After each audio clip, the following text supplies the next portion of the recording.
Okay, hello everyone.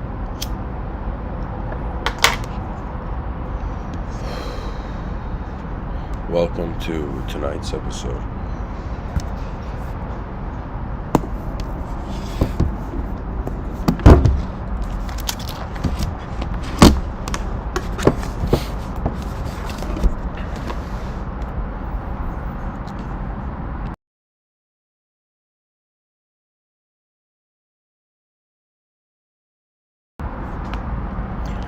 For tonight's episode,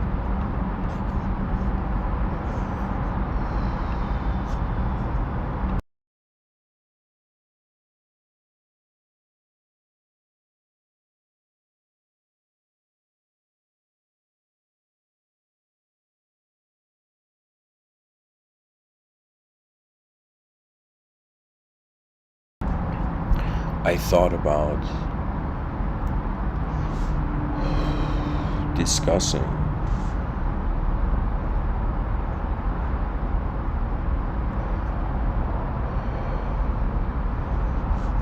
this approach I call the immortal destiny of the human species.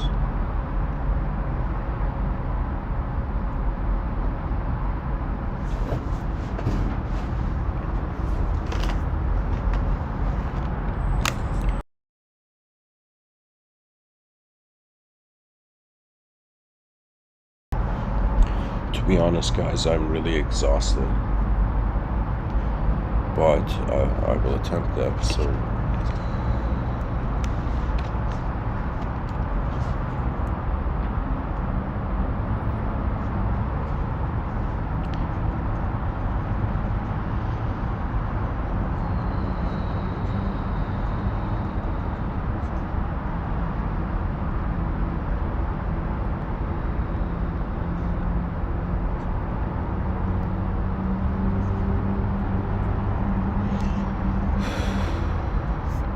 To be able to dive into this episode, I have to explain to the listeners what I mean by immortal destiny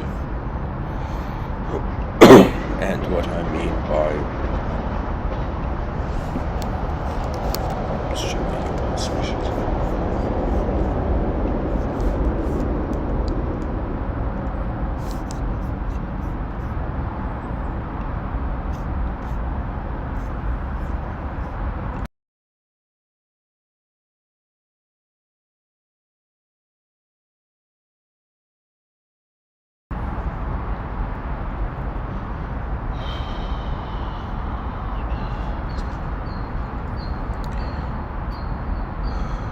What does immortal mean? What does an immortal destiny mean? And how does it apply to the human species?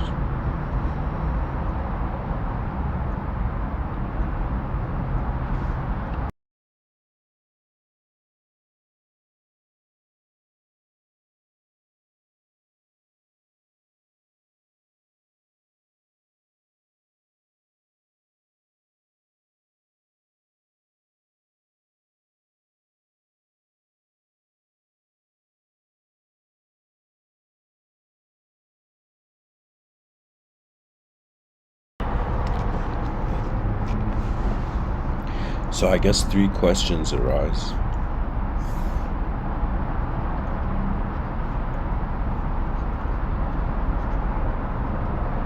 What is the human species?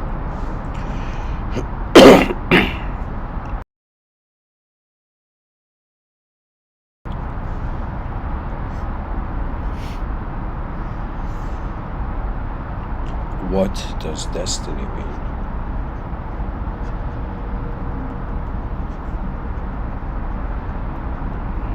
And finally,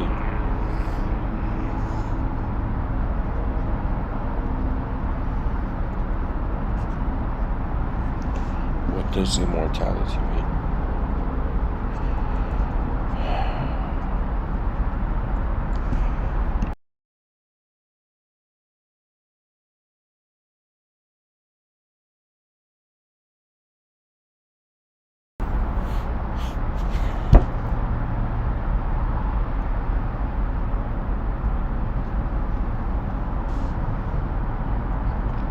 the human species equals to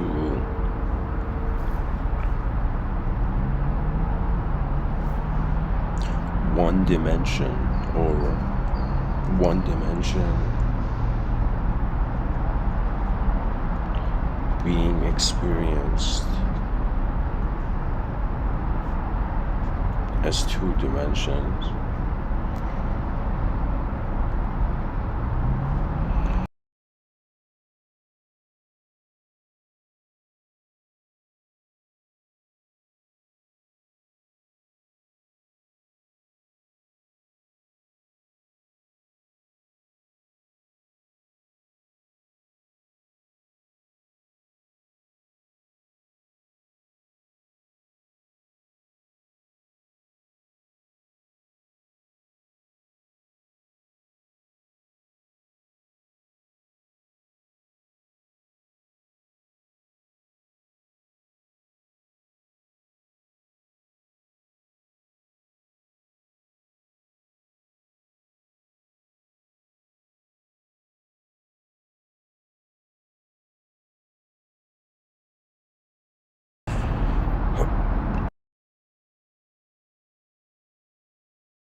The idea of the human species, you can say,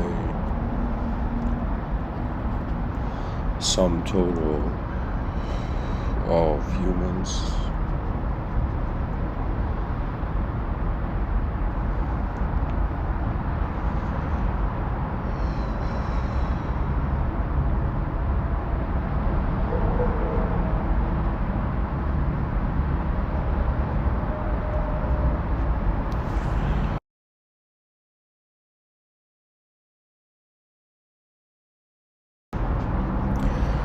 I gotta apologize to the listeners. Tonight's episode is gonna be, the pace is gonna be much slower. But, sometimes it's interesting for a person to see what can they create or what can they unravel in their most exhausted moments. What I have learned is that as long as a person has this notion of endless effort, they will attain something, they will reach something. It's pretty much as if like you keep going, you keep going, you keep going, and eventually, based on the logic of the realm, something appears.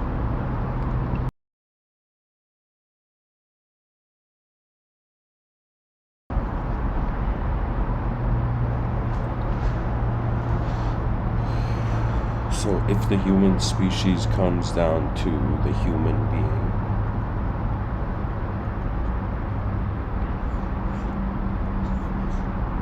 the being part and the human part is existential. The being part is experiential.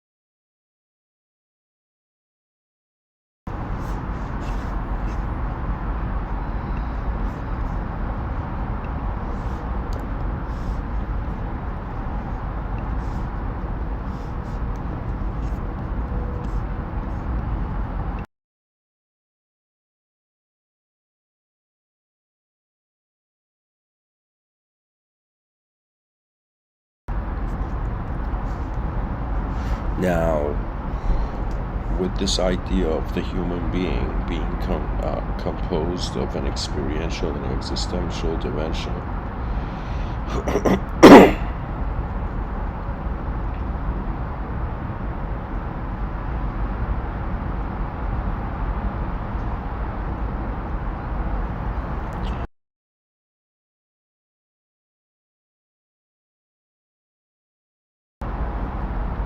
So therefore, there is two types of movement in the human experience. So the human being translate to an existential, it pretty much has in its psychology an existential continuity.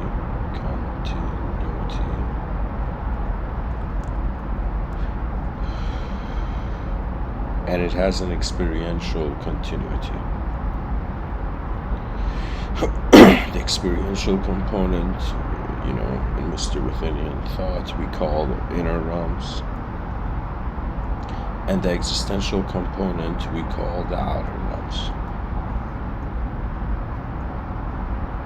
So this is in some sense the position of the human being.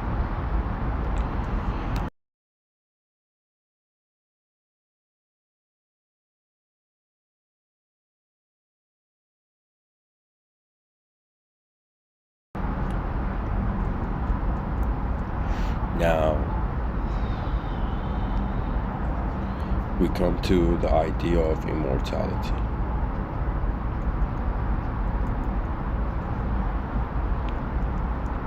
Which I would say equates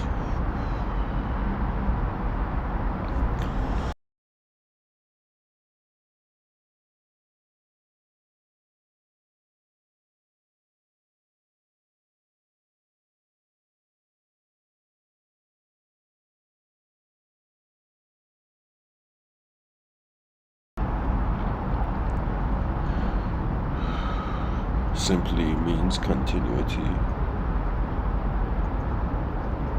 and more specifically means physical continuity.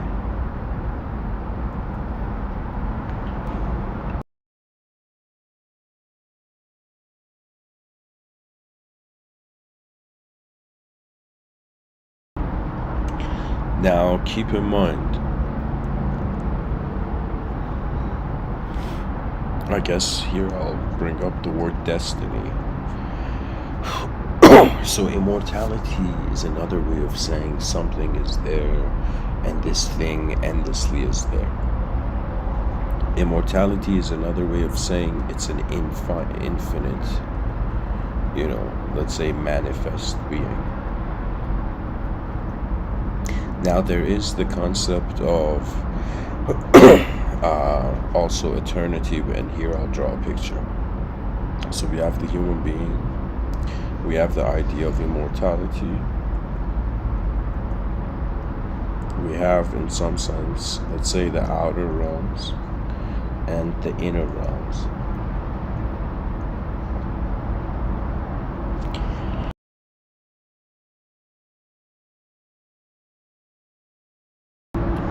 And so immortality for the outer realms would be,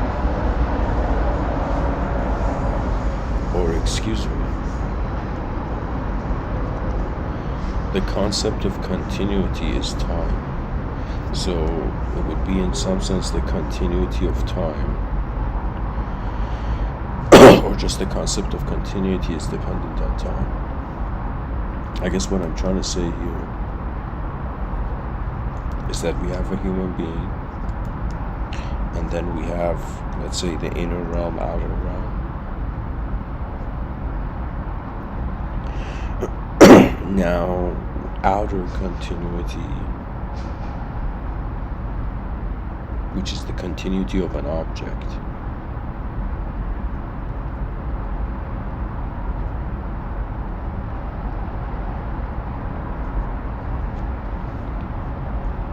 we call that immortality.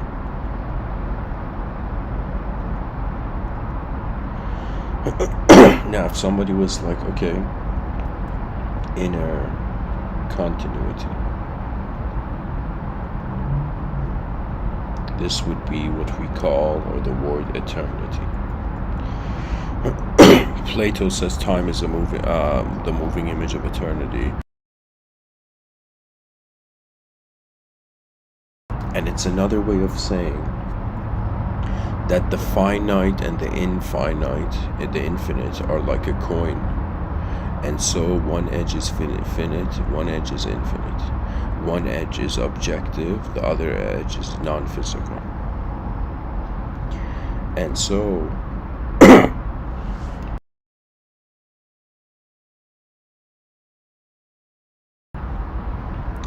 I would say continuity behind your eyes is eternity. Continuity for the mind equals eternity. And continuity for the body equals immortality. The concept of immortality is limited to movement in time. The concept of eternity technically can be considered timeless. So I would say, one last thing I would say is that immortality is in time. Eternity is timeless.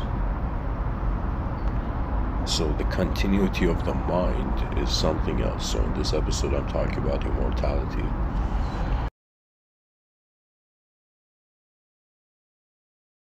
So immortality is another way of saying our bodies continue in and towards endless time. Right? It's as if it's the sort of, I mean, it's impossible to imagine, but we can just imagine nothing happens to the biological human organism and the species overpopulates the whole cosmic manifestation. You know?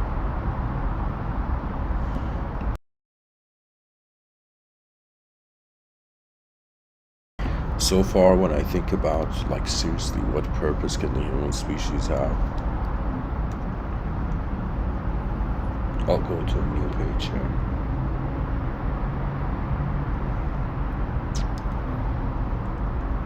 To me, the human species doesn't have that many options. I would say stay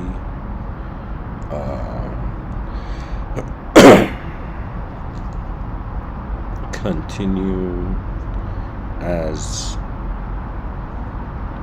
natural mind,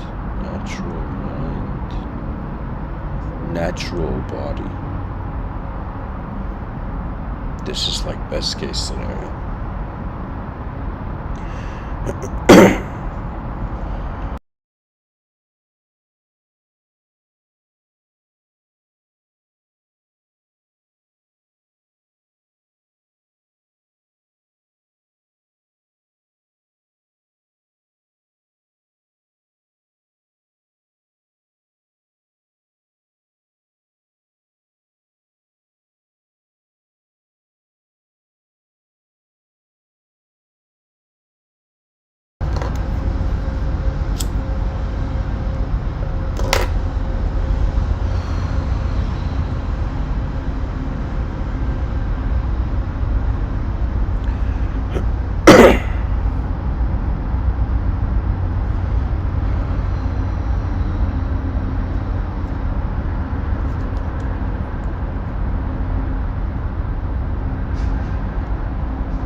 I think this needs two ends, but anyways.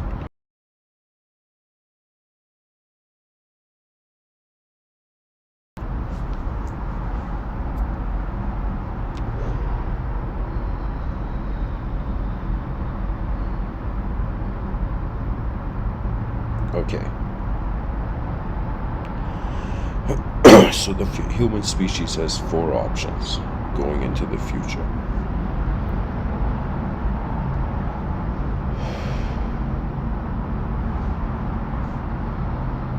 One option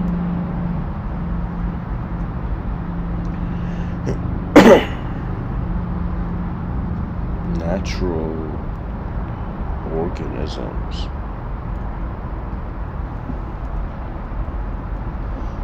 continue in natural world,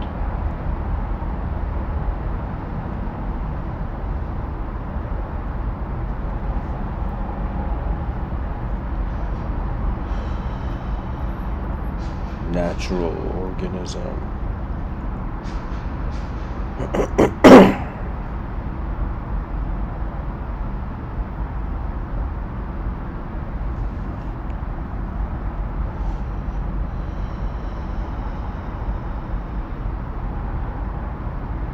or here, let me write it differently. First case scenario,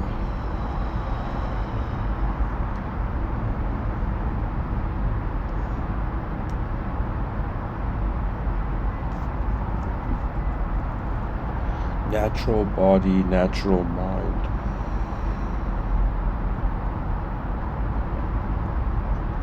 Natural entity reproduces till the end of time. Pretty much stays natural till the end of time.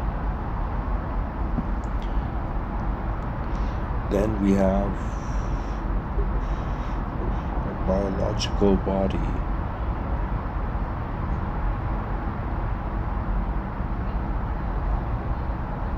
with an unnatural, how would I say it, biological body and non-biological mind. Examples of this would be cyber collective minds.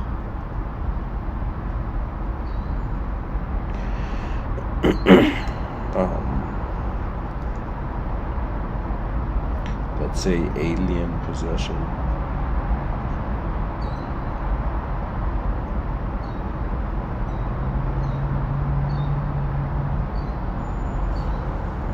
And I would also say language.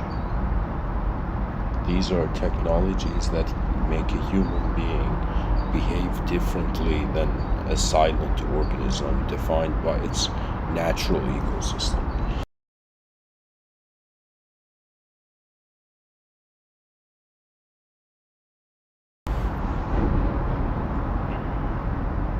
For example, imagine a person has virtual reality goggles and they're just living in that cyberspace world, and so they have a natural body but their mind is in an unnatural world,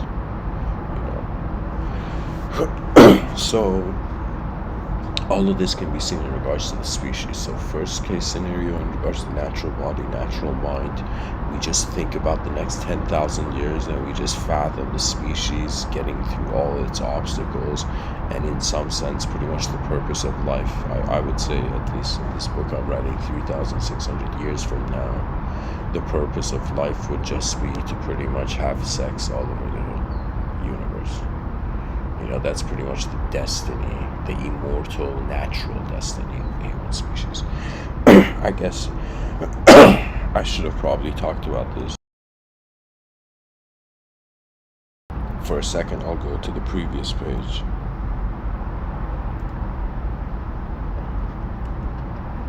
Immortality has a sort of, let's say, humanized, natural and dehumanized, unnatural dimension to it.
So now we go to the unnatural body, natural mind.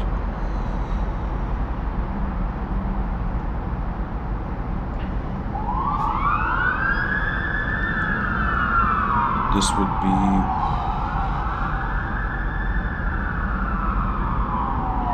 for example, it would be like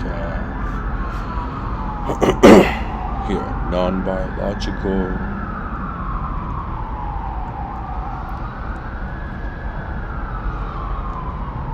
body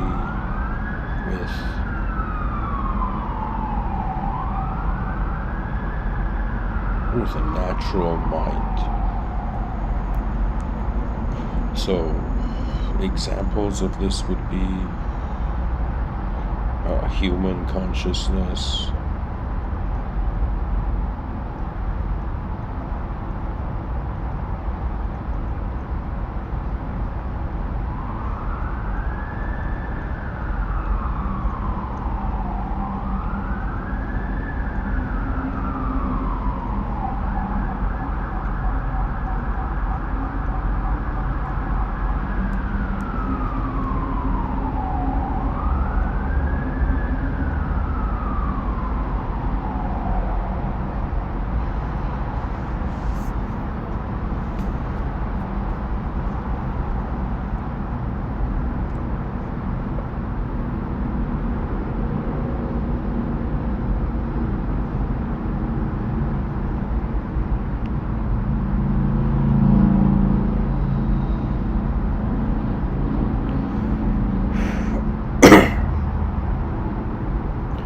So that's the example, guys.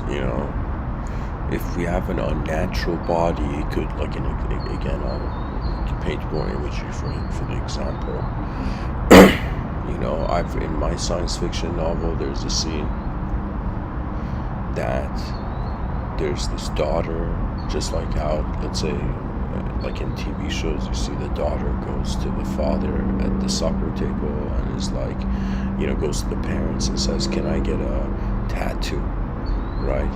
And the father says, "No daughter of mine is going to get a tattoo." And then the idea is that in the future the same thing's going to happen, but the daughter comes to the father and says, "Dad, everybody in school has a robotic body. They've transferred their consciousness into a robot.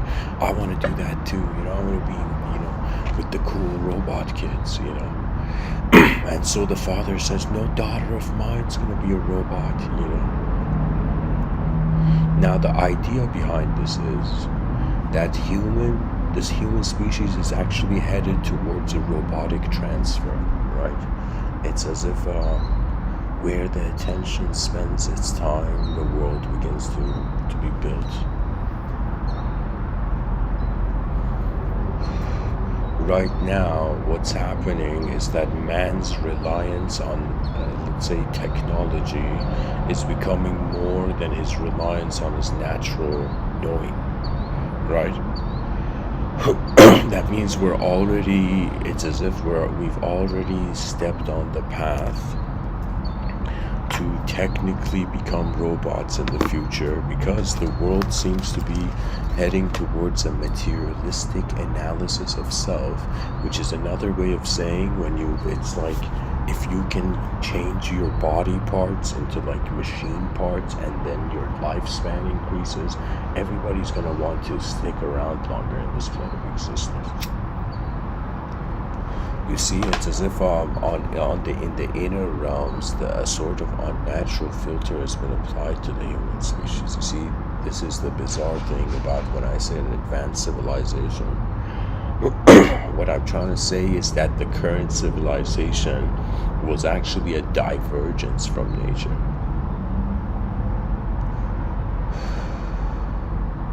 Pretty much, in a natural world, we built an unnatural civilization, then we in some sense established unnatural identity, then we forgot that we created language, and so we woke up in a sort of, you can say, the species woke up in its own dream. Right now, the civilization we're in is the dream of our ancestors. They may not be here to see it, but how many human beings have lived just so the future gets its chance to? You know, that's the honor of life. You pretty much just advance the world, and the next generations come in and they advance the world, and after some point you realize where all advancements have been leading.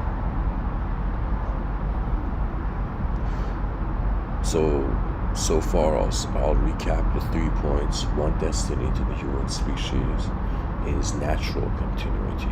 So it's a humanized immortality. Somehow, let's say we find the elixir of life or fountain of youth, or they make the fountain of youth in a laboratory or something, and imagine there's like this juice called Immortal juice.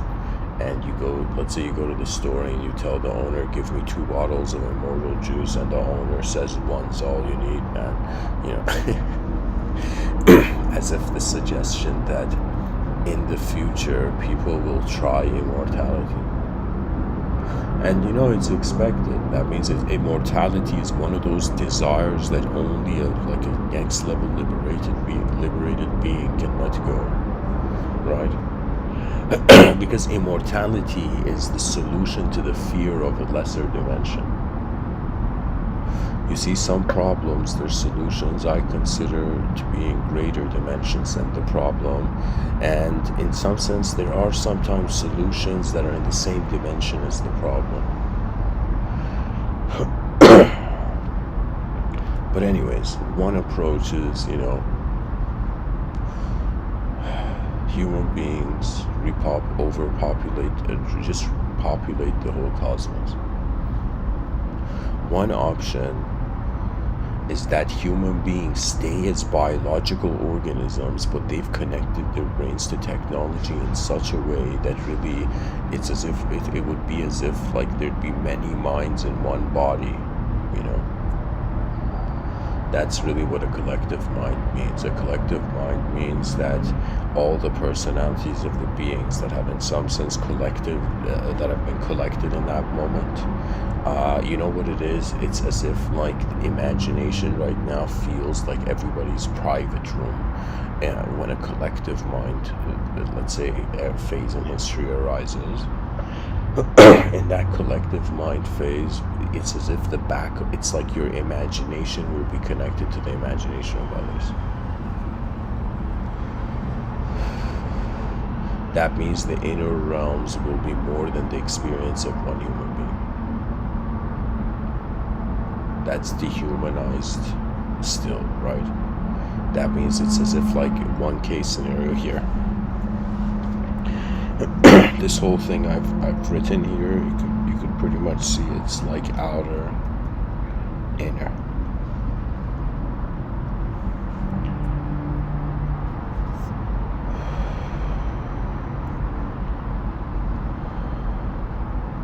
Pretty much what is the destiny of our body, what is the destiny of our mind. Through the re-emphasis of the best case scenario being natural body, natural mind, then we go to a situation where it's natural body, unnatural mind. This is intervention. That like if let's say the aliens land on Earth and they decide to invade Earth, but they decide to not externally invade Earth, like internally invade Earth. Like it would be at that moment where the planet would get angry. What I'm trying to say is it's interference behind your eyes. Technically, let's say there's a natural organism, let's say human beings like really feeling natural, everything's decent, they're going about their day, and somebody comes and tells them some news or tells them some story or something, and then this person, their behavior changes, and it's like the moment their behavior changes, it's another way of saying they had a natural body, but there was an interference. You know, so language can also be a sort of like language technically is a collective mind, right? Like look at all the institutions on this planet. They say the word cult has a very heavy connotation in modern society, but it's hilarious that the word culture has it, right? That it's as if culture is the sum total of all the cults, right? But the idea is not just a group of, it's, what it is, it's literally like right now, if somebody was like Mr.Within in 2022, can you, it's like, are there any collective like beings around that we can have proof for? And I would say the most closest thing we come to a collective being in 2022 is pretty much how a bunch of human beings look at one idea, and that one idea becomes them. I believe it was Terence McKenna, he said that the smallest unit of an idea is called a meme. And meme is like the most basic code to an idea, where if that meme copy pastes, it's like, it doesn't matter what the story is, It's like the core, it's like the DNA of an idea is what's called meme. And this DNA continues. Ideas are living through human beings as much as human beings are living through ideas. I am telling you, there's something called ideological possession. And it's hilarious because this sort of ideological possession can become extreme in any way. Like, a person can think that the whole world is like inside a bottle of iced tea, the whole cosmos, right? And then they can become obsessed to the point that it's as if like the world, that's the only thing they see, right? That's ideological possession, rather than the human being. It's like, instead of us acknowledging the human being as a photo, like a photograph on the wall, we acknowledge it as a dynamic, like a force, like a changing force, right? Really what consciousness is what is accompanying change as it is happening.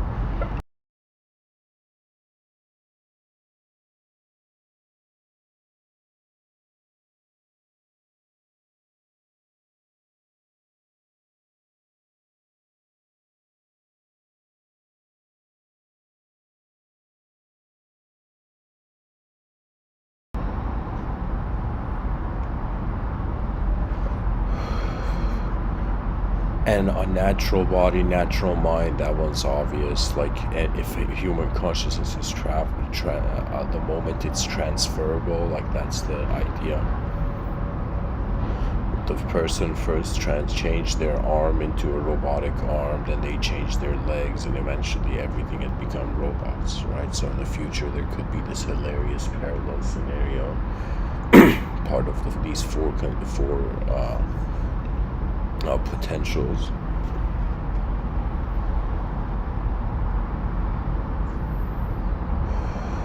So a destiny of the human species could potentially be that we've literally replaced every biological component to ourselves, and we've become a sort of robot acting like human, So that would be the example of the third. If I was to go to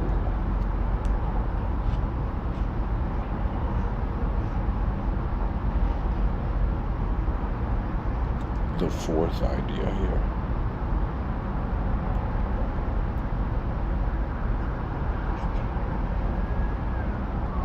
An unnatural body, unnatural mind. At that point, that's technically like a sort of extinction. So an unnatural body and unnatural mind means inner and outer extinction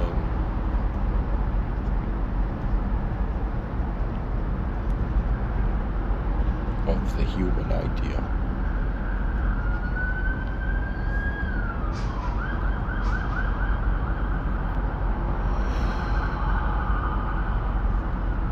So the immortal destiny of the human species. These are the four possibilities.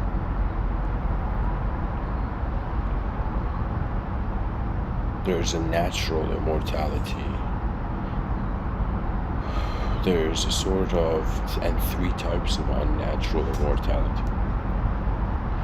I mean, technically two types of immortality, because the last one, unnatural body, unnatural mind, that's literally like, imagine like we had the body of an alien and the mind of a robot, and it's like there's nothing human there anymore. So it's not part of the destiny of the human species. So technically, this thing I've written here, these three top, 1, 2, 3, these three scenarios, they are the three possibilities, right?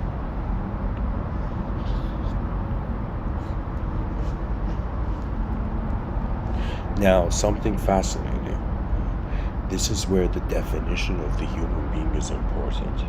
And in these talks, I'm somehow, some part of me, like, let me tell you guys something about myself. I am someone that sometimes finds himself incapable of saying things directly, so I say them indirectly. You know? And what I mean by that is that I would say scattered through all these Mr.Within talks, there's all my hidden intentions through poetic verses that I show.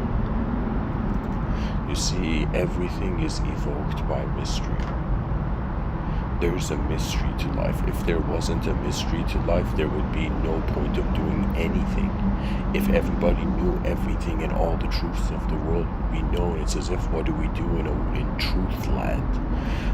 In truth land, it's as if there's nothing you can do. Truth is like an unconditional implication to the origin of being.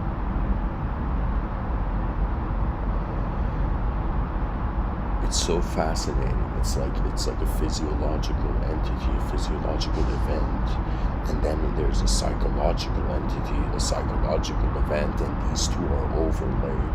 And so this whole time that we have been human beings, really what it has been is that technically the soul is where the edge of memory and the edge of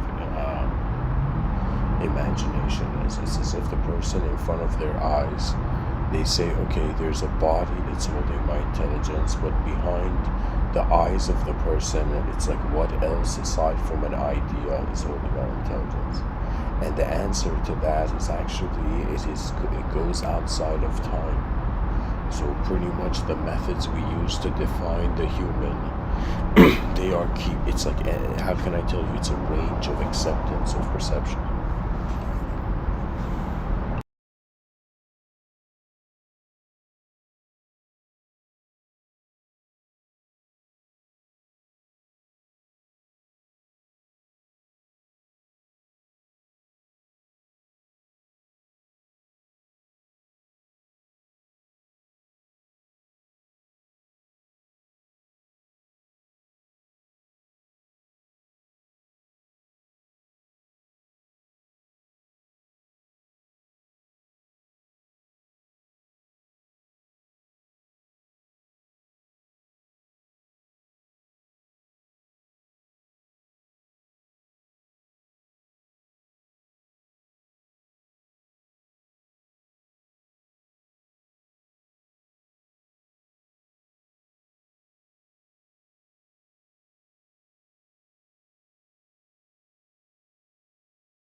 Therefore, just to continue,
destiny of the natural to the natural would be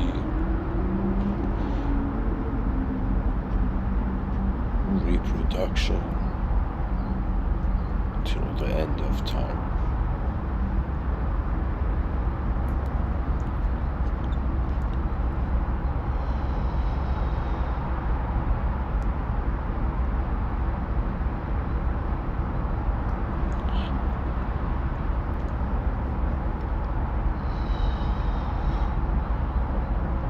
I would say the second option would be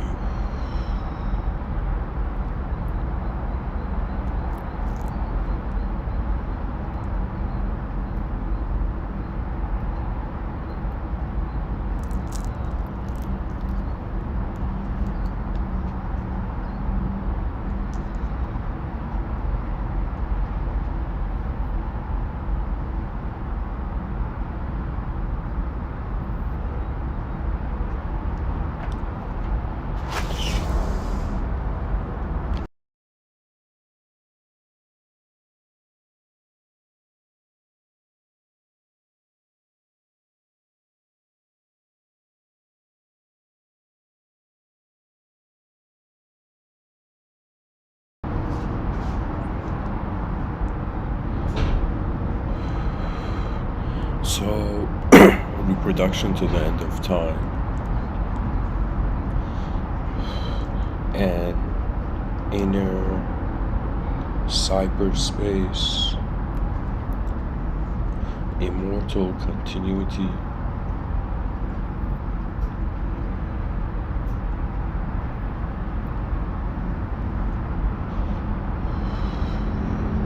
and then robots behaving human.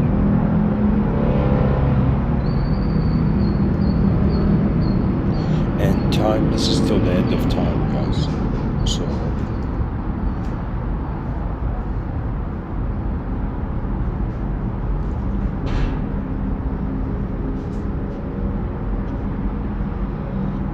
the human species becomes immortal robots, pretty much. There's the chance also that, let's say, some sort of alien technology, let's say enlightened aliens or some kind of decent aliens made contact with Earth and they shared some sort of consciousness technology, like that we could shift our body into not just different like objects or subjects, but different dimensions of how everything is happening. But this is like, of course, hypothetical. And if I was to simplify the names for these, I would say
So this is the destiny for now. I would say the three potentials of immortal destiny for the human species. Now there's something I haven't included in this. If I was to categorize, I would say the wonders of the inner realms in regards to, narrative structure.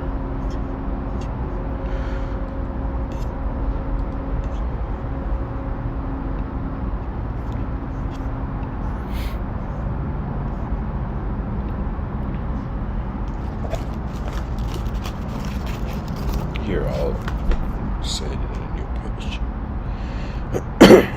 So pretty much to me, if we were to try to make a list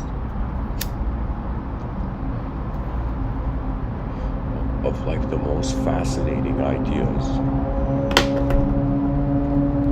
we have the human idea.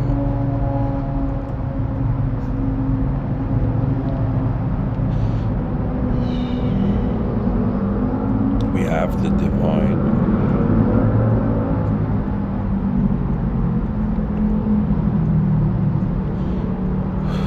We have aliens.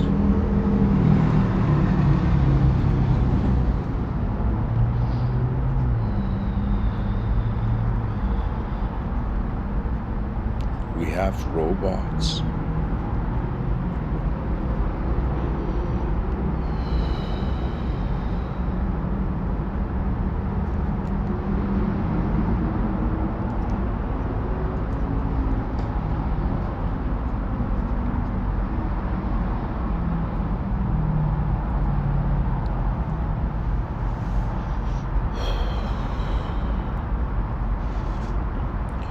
We have animals.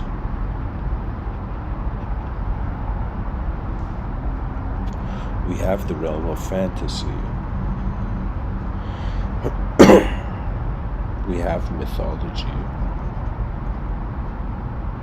Or hero.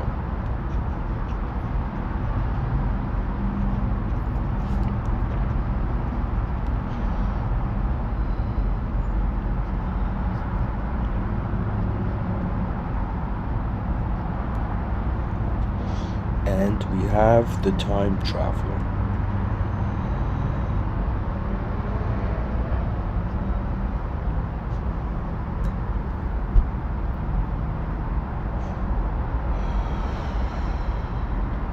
And I guess, what else am I missing from this list? There's pretty much human beings, there's animals, there's aliens, robots, there's divinity. There's fiction, fantasy, there's time travelers, which is a relationship with the future.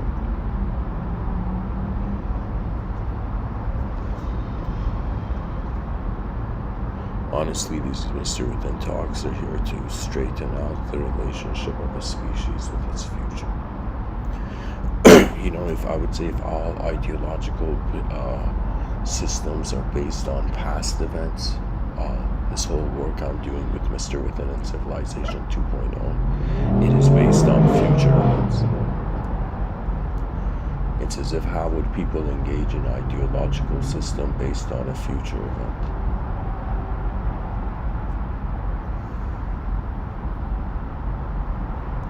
The idea is to activate the greatest performance of the species. I'll add something here.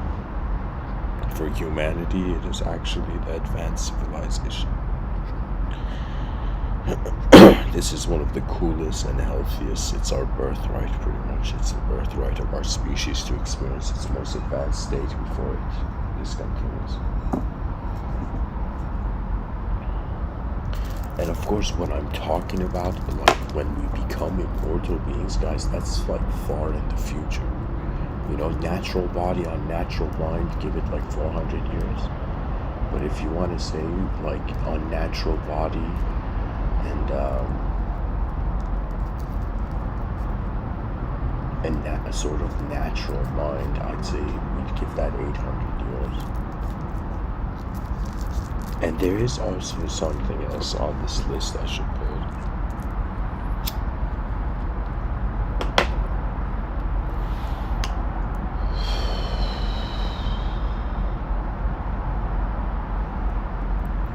I mean, technically, robots is technology, actually. Oh yeah, I forgot one more thing. Nature.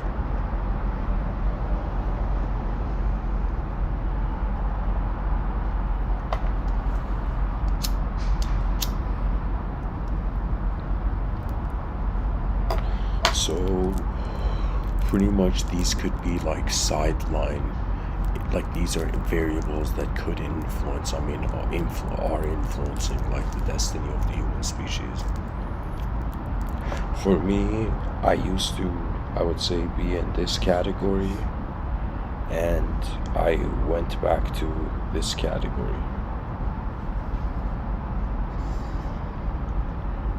It's as if some people, when it comes to truth from a religious sense, they're trying to find God, or they're trying to connect to God, or have a connection with God, or a relationship with God. But for me, I came to this vision that it's as if God is perfect and its creation is perfect, and may its creation see its greatest perfection, right? That means if human beings not only just want to go to an afterlife, but they build paradise on earth.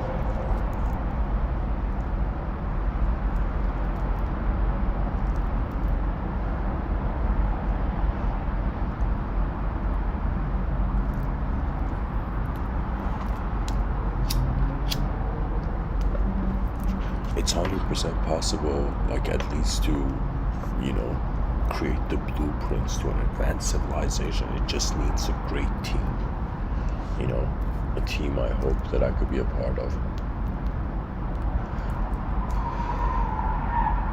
The human species is how we have suddenly become conscious to the unique circumstances of our station, of our manifestation.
Okay. Sorry about that, guys. I'm back.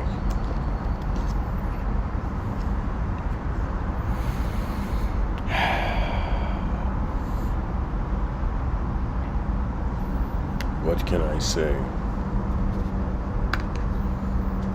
Ability exists on Earth. It must be utilized. You know, it's hilarious. It's like what the meaning of life is to see how far we can go. That means it has a never-ending answer.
The concept of the advanced civilization is the legend of humanity.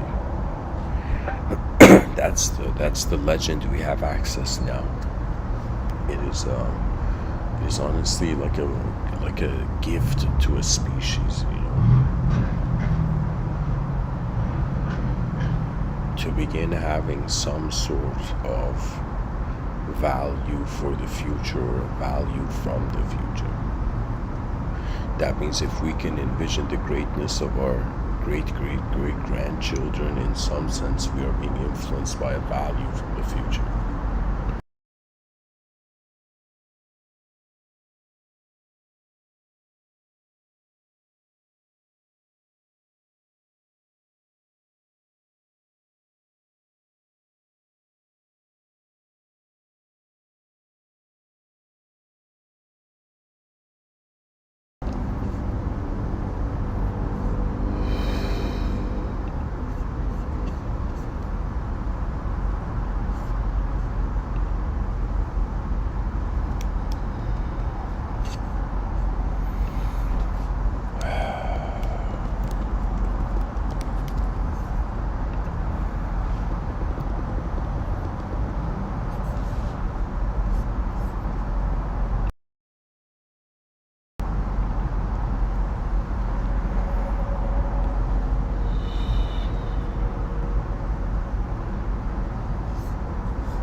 I would say the edge of the human species.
What's fascinating? We as a species are focusing on understanding truth very scientifically, very accurately, very materialistically. But it's hilarious that it's the philosophy every human being has on life that dictates their decision-making. Philosophy, it has to do with the context of the world. I would say from a scientific analysis, it's as if what's accessible we can measure, what's not accessible we say it's like the room is too dark to see. Dark matter, dark energy.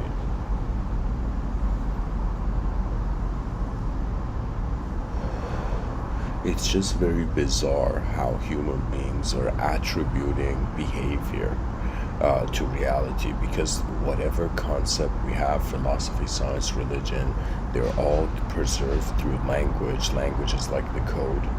And now the issue with language is that it is a simulation in the void. Language is like the echo, not the actual,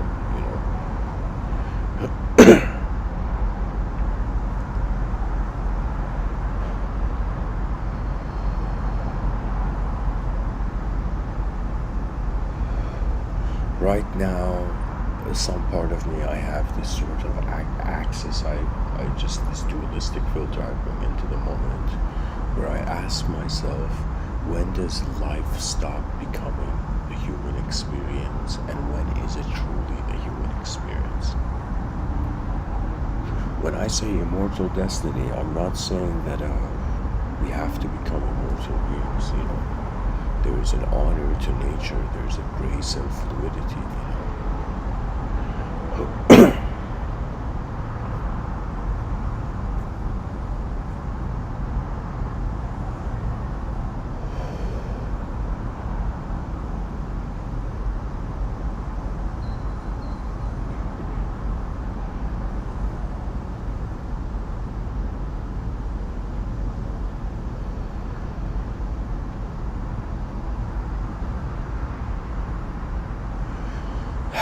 Anything we don't understand as a species, the first reaction is fear. Every person should know that, no explorer felt 100% courageous. Every new exploration means new variables, Something within the human being is not just trying to survive for the fittest in the fittest way, but after it survives in the fittest way, it seeks a greater challenge.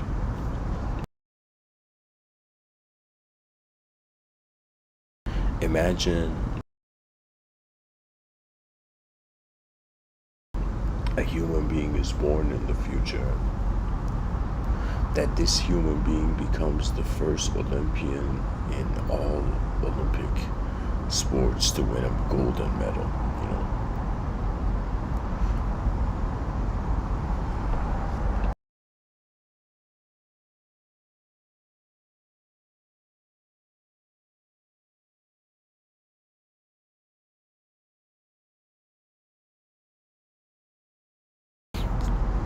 Pretty much I'm trying to say the most physically capable person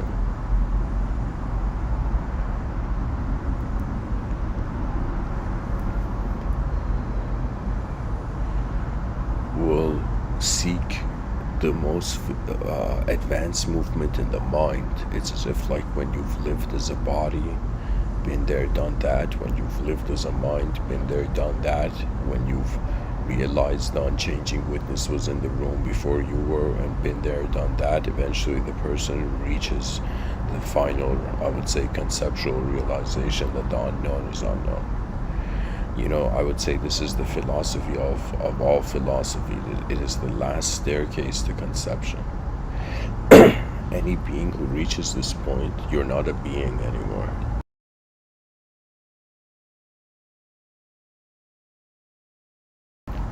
In some sense, you are at the unknown life of an unknown world. Or you become an unknown self in an unknown world.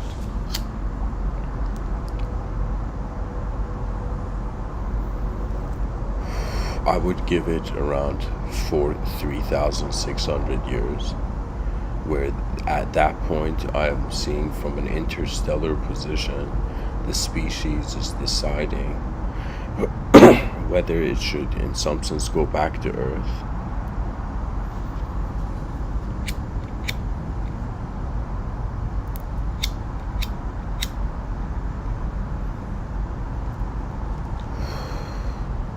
To endlessly explore space or advance beyond the language threshold, which is another way of saying it's like certain human beings are going to end up being immortal biological beings, let's say. And then we have certain human beings who continue as subjective mental beings. Technically, cyberspace is like another mind.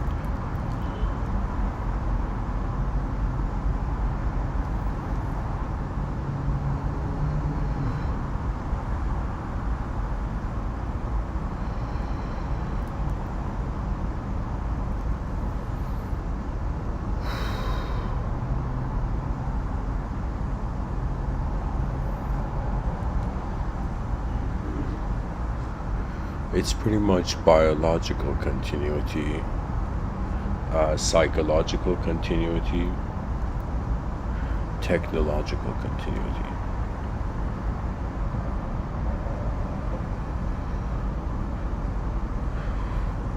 But it's at least fascinating that the human being has access to these three dimensions, you know. Right now, it's as if like I am manifest in this body, right? When I ask myself what is moving my biological body, what is inspiring these words to be shared, I notice on some level that the body is just existing, and the mind is the space where the body exists in. And what happens to the mind is that the moment a person sees their mind change, poetically, the space between the lines or the space between the thoughts or inner realm events, eventually the person will discover something very strange, and it's as if they will discover the attributeless. The attributeless presence of nature is something that's not for the faint of heart. It's as if people thought, oh, look at this yogi just sitting in a cave for years and thinking he's enlightened. No, it's like that's a human being who their attention has become pure mind. When you become pure mind, you can live in your mind. That means you could just sit anywhere, and in your mind you can move and live, right? But even beyond the narrative of a character in a story, it's either like an evolution, either the world changes or the self changes. And the idea of the natural human being. And you know what's remarkable? An advanced civilization will consider all these dimensions that I've shared. So imagine a civilization so advanced that if a human being wanted to make their body into like a robot,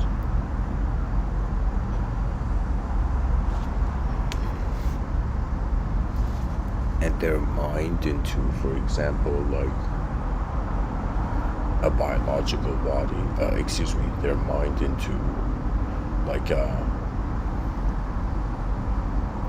pretty much their natural consciousness transferred to a robotic body. Like in an advanced civilization, the idea is that there's no right or wrong, there's just an efficiency factor to everything. That means in every situation, the advanced civilization is asking every human being to wonder about what is the most advanced way this moment or any moment can happen. Pretty much, honestly, the strategy I'm implementing, I would say Mr.Within's strategy, is to make every human being wonder what the greatest version of all that is would be. And it is left to our attention the mind receives the briefings, and then in some sense the body acts them out. What we consider free will is like being on the shoulder of a giant and being able to move a couple steps like on the shoulder of the giant.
Honestly,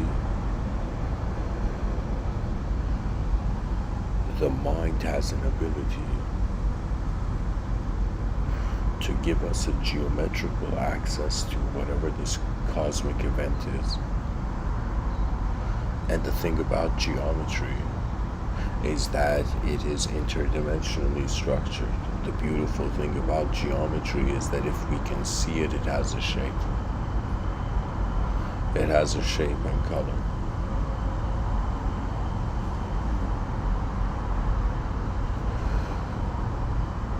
You know, sometimes I ask myself, who do my eyes belong to? And it's as if I've thought about it. Do they belong to my memories?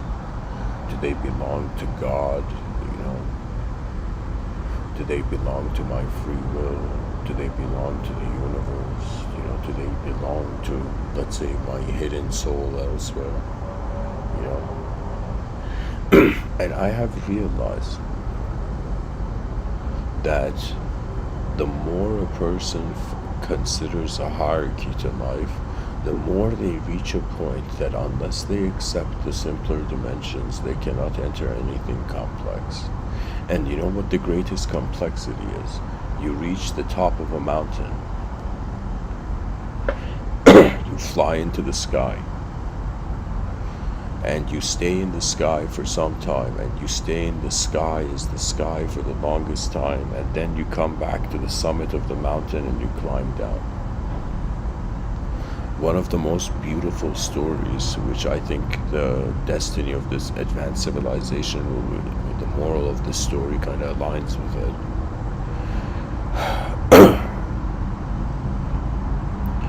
This story's moral is truly like an advanced communicator. So the story I'm going to tell you is a Sufi story. And so there were these three dervish friends, and they were walking at the edge of town. And these three dervish friends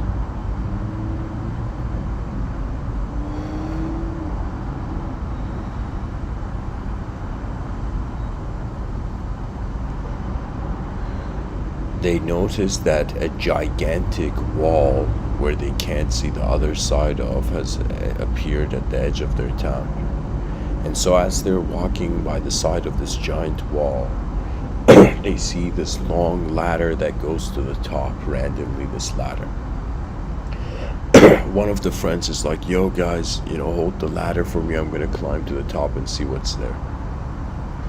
And so what happens is that the first friend climbs up the ladder, and it's important to consider that two people are holding the ladder for him, the first person who goes in. So he gets to the top of the wall, he looks to the other side, and how the story goes is that this person sees a heavenly dimension. This person sees paradise, literally heaven. And he jumps into it straight away without saying anything to the other two friends. He just instantly dives into heaven, dives into paradise.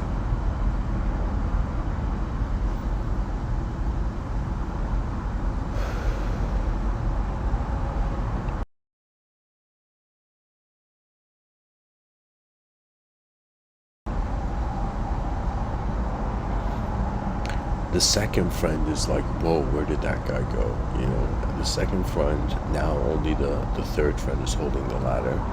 One person's holding the ladder, and the second friend goes up, and the second friend goes up, gets to the top of the wall, and the moment his eyes notice what's on the other side of the wall, it's like there's this urge for him to jump into paradise, into heaven, but he has this sense like, all right, I'm going to tell the third friend. and he tells the third friend that there's paradise up here, man. The first guy jumped in, I'm going to jump into. Now the third person, he realizes that there's only one way for him to go see what's up there. And he has to have faith in no one holding the ladder and for him to climb to the top of the wall. He climbs to the top of the wall, the third friend, and his eyes suddenly land on the paradise.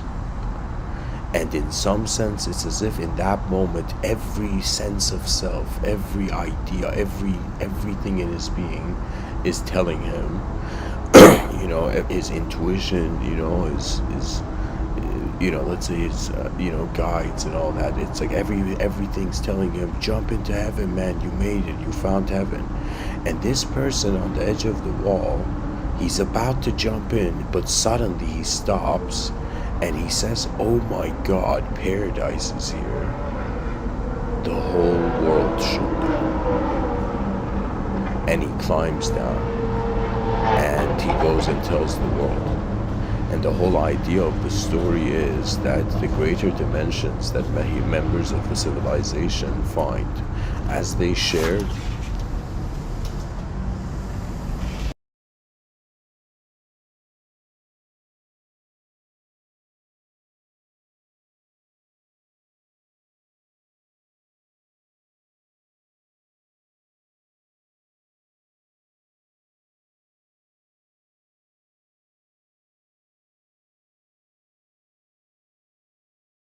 it's as if from within we build an advanced civilization. The eyes of the species are in discovery mode. The mystery of consciousness is how consciousness wants to know how it's conscious, and in order to do so, it has to fathom conditions beyond itself. And if it fathoms conditions beyond itself, it goes into the domain of the unreal. You can say one of the most dangerous ideas that has ever been created is the idea of the unreal, that something is not real. Anything that is fathomable, conceivable, the attention can notice a shape to.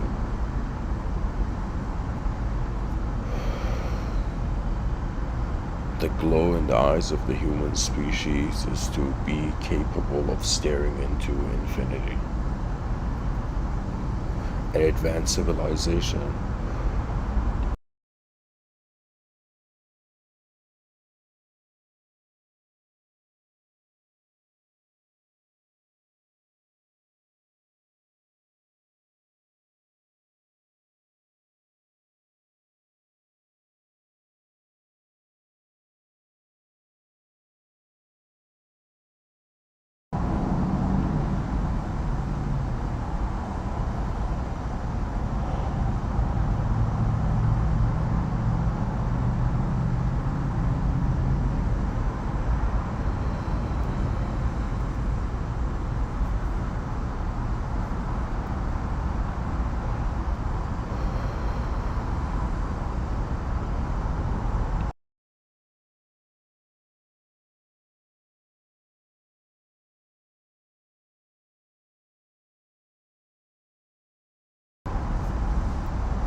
Behind the eyes of the human being, the inner realms pretty much give every person an ability to move in ways that are impossible in front of their eyes.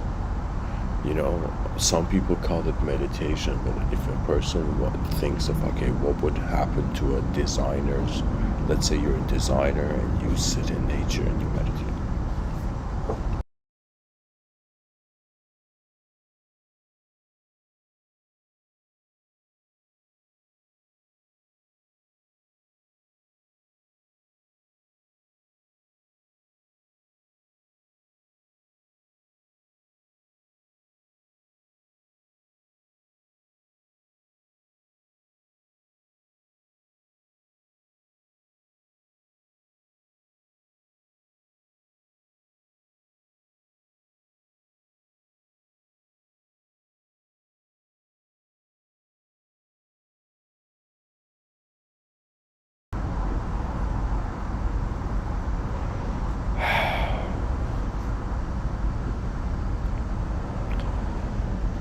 I don't know what else to say, guys. Pretty much I've acknowledged the dimensions to the human being. Of course, in any situation, the unknown has a priority. What that means is we can see the unknown in the causal position, and then the known in the effect, as if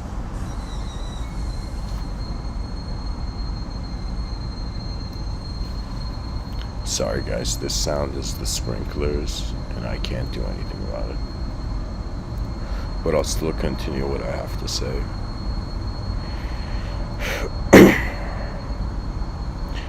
Honestly, there is a relationship with the unknown and the known and the known and the unknown, okay?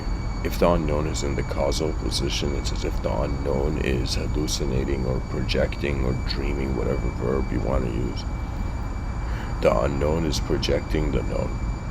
If this is the case, knowledge is a simulation. The other scenario is the causal position is knowledge, is the known, and the unknown is the hallucination. So it's either, that means in some sense, materialism can't have an unobservable universe attached to it. The idea of the unobservable universe renders materialism as the tip of the iceberg to a mystery, you see.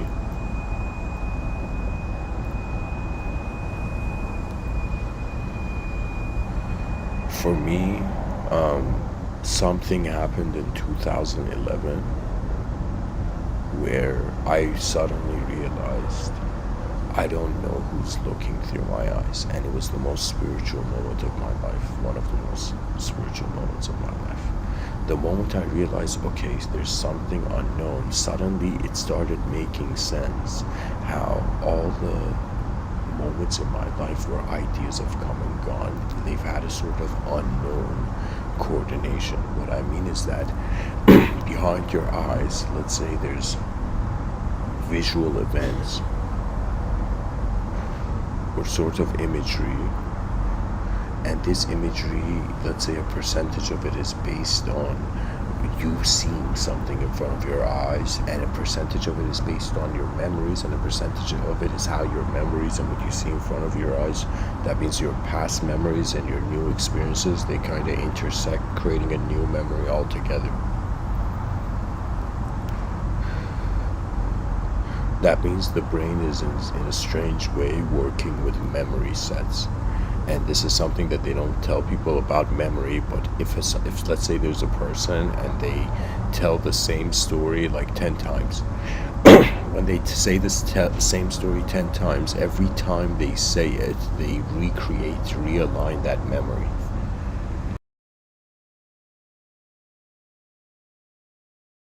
It's like the world is just filled with information, and the brain's job is to organize this in a way where it can utilize it.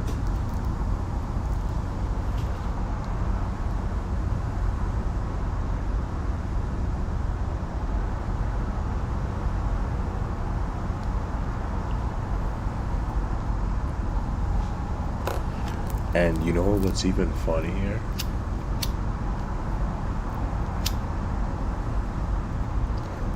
The moment we have the idea of, like, if somebody says, let's say person A and person B are talking, and person B in this example asks person A, what are you? Okay,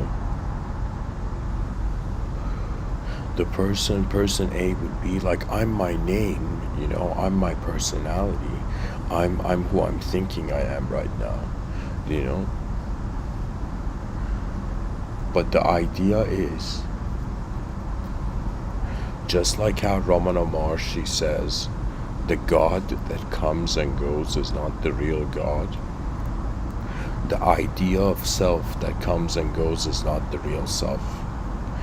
Some people say, I broke my ego. Like, they act like ego breakers, not realizing the ego is not something to break. Duality is something where you can't actually, it's like a trick question. Like, it's like, how do you get out of chaos and order without having a chaotic and ordered approach?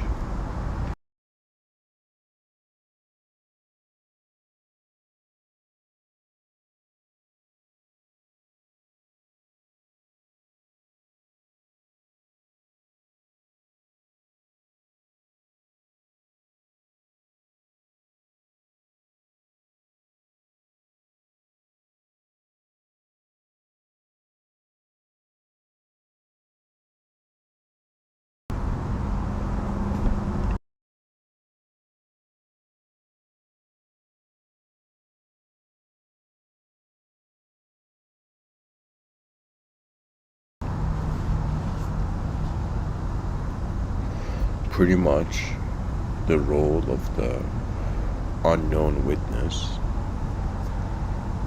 is going to become a part of culture. The species thinks that it's missing out from the past, not realizing that the future is every generation's ability to recreate the world.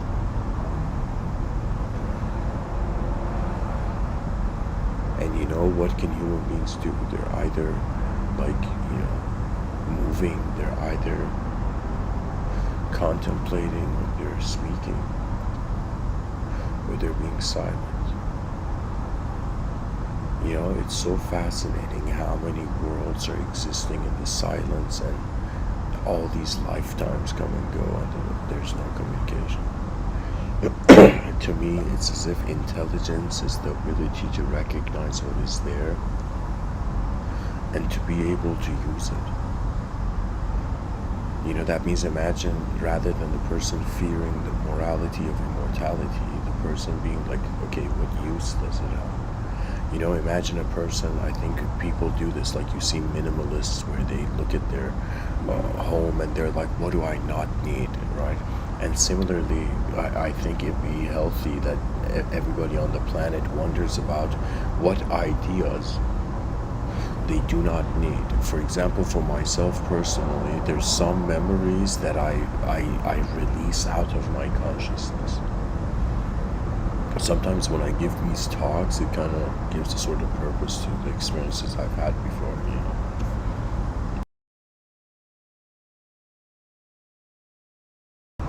That's the power of creativity. It's the hope of meaning. And the coolest idea is that there are unknown dimensions left to be discovered. Every person is an unknown mind where their lifetime is pretty much discovering what they are. Every person's inner realms, imagination, they are not all the same, because we're all occupying a specific point in the space-time continuum, but also that every person has genetics, right? So what that means is that if you take away the outer appearance of the human being and you just look at the, let's say, DNA and the genetical content, you would see a potential. It's as if the DNA is the seed of life. Geometrically too, let's say.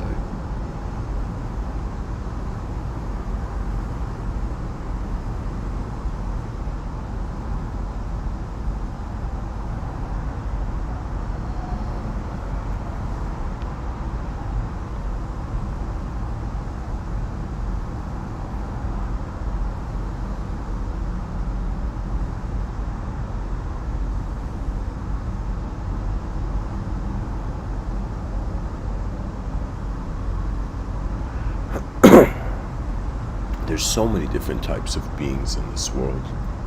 And that's the great challenge of an advanced civilization. Imagine 8 billion human beings who had found paradise behind their eyes, and all they had to do now was to build it. You know, I'm telling you, this species of ours, based on its ethos, the story it's telling itself, it's not an inspiring story. When the songs of an advanced civilization is heard, it's another way of saying a species is waking up not to the potential of an individual, but the potential of the whole thing, right? It's as if when the human species, that idea becomes the most beautiful idea we have, that's like an inner victory of humanity. And I've predicted that in the future, if those who march towards an advanced civilization, those who, I would say, do not forget the decency and honesty of nature. It's as if those who walk towards an advanced civilization, it's as if the lords of karma see them and they in some sense say, hey, another human being has noticed the future. And when I say the lords of karma, poetically, guys, I would say as a human being, like my name's Amin Jabbar Ansari, like who I am in my inner realms, all my metaphysics of angels, God, different kind of beings, you know, all the list I wrote for you of all the types of things, it all came back to this idea that all my metaphysical inner realm contact has been my future self. You see, my whole life I felt my past self was dragging me down, only to discover my future self was raising me up. You know, in the Abrahamic tradition, they say that there's an angel on your left shoulder and right shoulder. There's an angel on your right shoulder, and there's let's say some sort of devil or something on your left shoulder.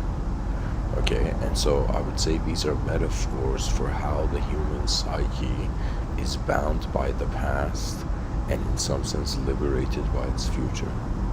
And in the outer realms, we know, I mean, like, I think everybody's heard enough Jordan Peterson talks to in some sense know that really what is it's as if it's the capability of responsibility. And it's like, if a person was to fathom how would the most advanced or powerful being behave, a most powerful being would have nothing to take anymore, so it would just give. It's as if a sort of bodhisattva algorithm, if it's somehow like a, let's say, Trojan horse of modern poetry in some sense, and entered the minds of the most powerful people on the planet, I am telling you, it's as if like the greatest warriors, they don't fight anymore. Why? Because they have realized, it's as if the soul of the world has taught them, you know, through their karma.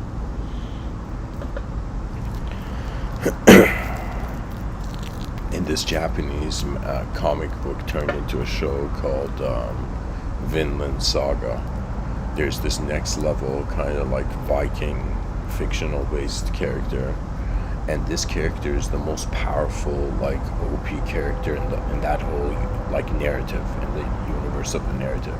And so there's a moment where there's another it's as if he's gotten enlightened as a warrior, and he's realized something very profound, and this other person comes up to him and says, what does it mean to be a true warrior? Like, it's as if, like, you know, the main character was one of the main characters was this OP character, like, so pretty much the greatest warrior is being asked what makes a true warrior, right? And I don't remember the exact sentence, but the idea was something like a true warrior doesn't need a sword. Those with ultimate power do not need it. That's the nature. That's the nature of the bodhisattvic mind. This is when the divine will comes in, and poetically it means that when you trust the space of your body can move. When you trust the space of your mind can move. When you realize both those spaces are one and you trust the whole moment, not only your body automates, but your mind automates. You know, some people may hear me give these talks and be like, yo, you know, is this guy, you know, being a sort of interdimensional translator? Like, what's this guy doing, right? But I'll tell you what I'm doing is that I'm shifting my intention to being the whole moment. When it's the whole moment, everything in the moment is as automated as my heartbeat and breathing. There's a sort of rhythmic, hidden dimension of truth to everything.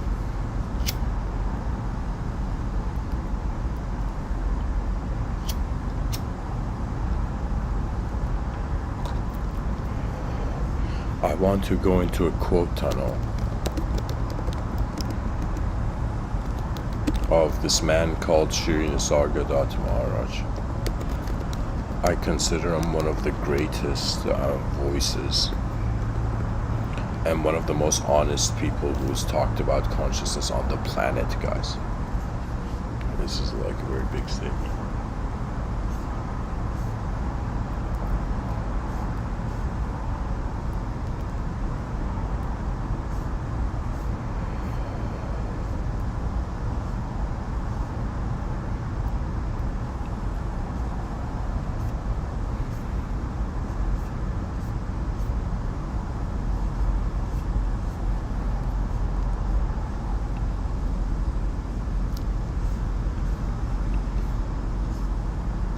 Okay.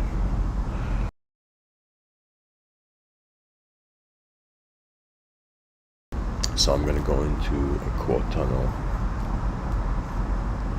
Sri Nisargadatta Maharaj was like this simple man who suddenly, you know, through certain circumstances became realized. He was pretty much this guy who was studying, like trying to, like meditating in his, like in his lunch breaks and all that.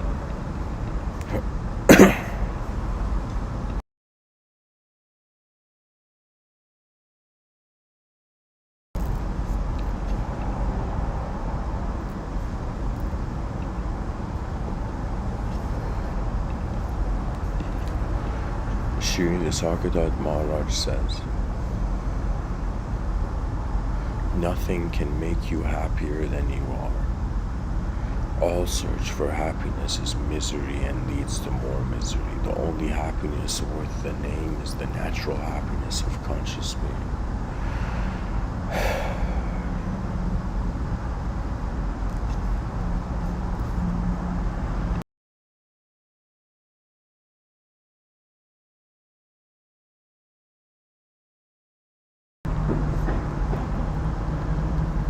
Sri Nisargadatta Maharaj says, unless you know yourself, what else can you know? Sri Nisargadatta Maharaj says, I am the self, the witness of consciousness, pure awareness. I am not an object in consciousness, but its source, its witness, pure shapeless awareness. You are and I am, but only as points in consciousness. We are nothing apart from consciousness.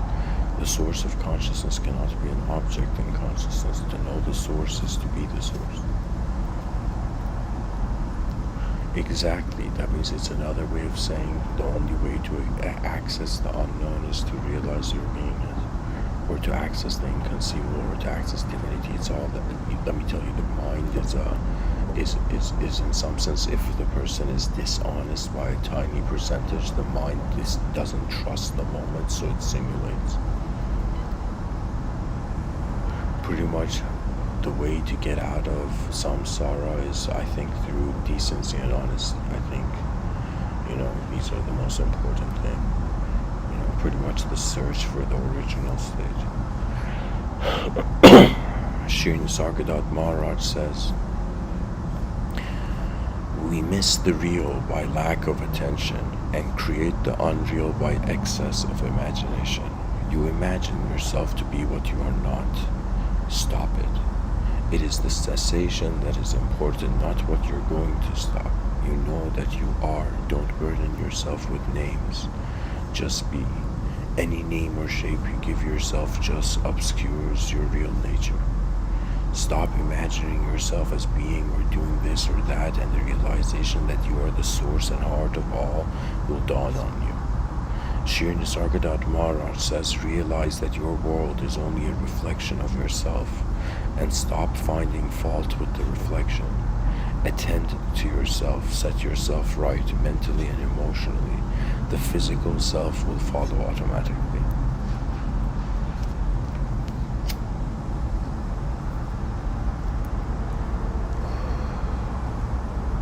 Shri Nisargadatta Maharaj says, on a deeper level, my experience is your experience. Dive deep within yourself and you will find it easily and simply. Go in the direction of, in quotations, I am. Take the first step first. All blessings come from within. Turn within. In quotations, I am. You know.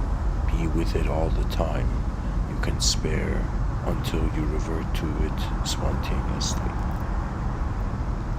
There's no simpler and easier way. Guys, that's actually the way. Like, I would say a way. Shri Nisargadatta Maharaj says, be empty of all mental content, of all imagination and effort, and the very absence of obstacles will cause reality to rush in.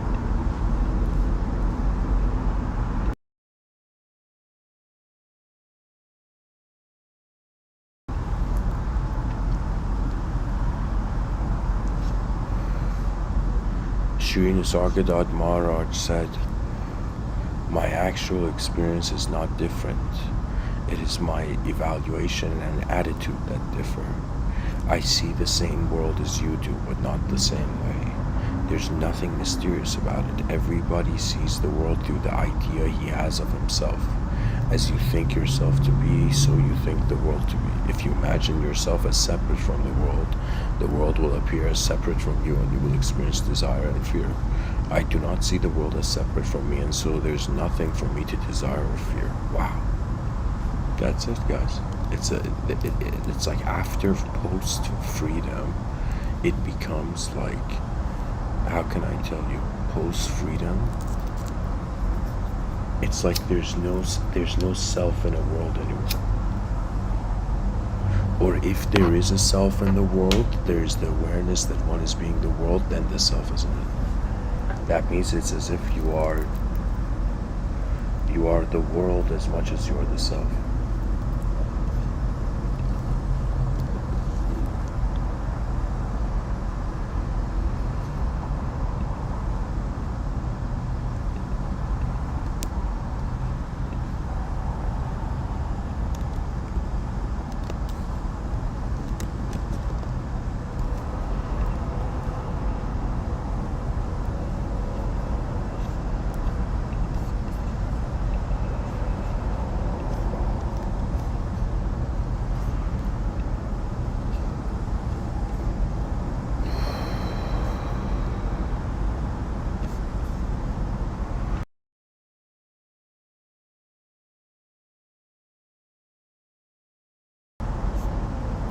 Shri Nisargadatta Maharaj says freedom to do what one likes is really bondage, while being free to do what one must, what is right, is real freedom. Shri Nisargadatta Maharaj says words can bring you only up to their own limit. To go beyond, you must abandon them, remain as the silent witness only.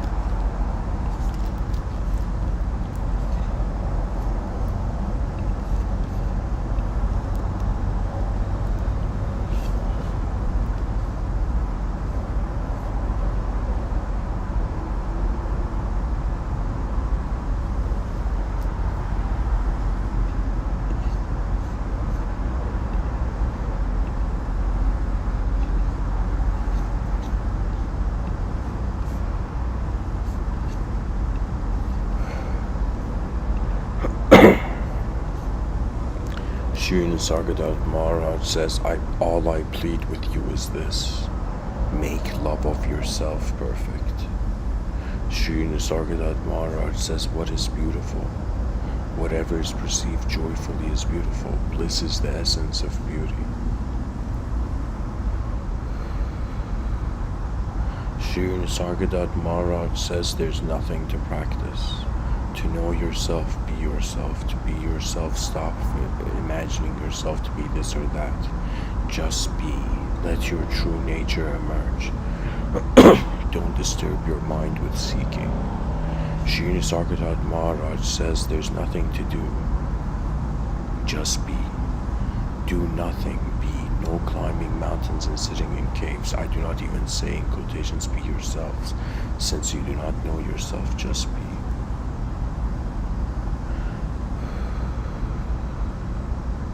Sri Nisargadatta Maharaj says, leave greatness to others. Become so small that no one can see you. This conviction results from growing devotion to the Supreme Reality. Sri Nisargadatta Maharaj says, when I see I am nothing, that is wisdom. When I see I am everything, that is love. My life is a movement between these two. Sri Nisargadatta Maharaj says, the attitude of silent observation is the very foundation of yoga. You see the picture, but you're not the picture. So guys, technically, every librarian who's been like at a student in the library, and that student's become quiet, that student has entered the first phase of yoga.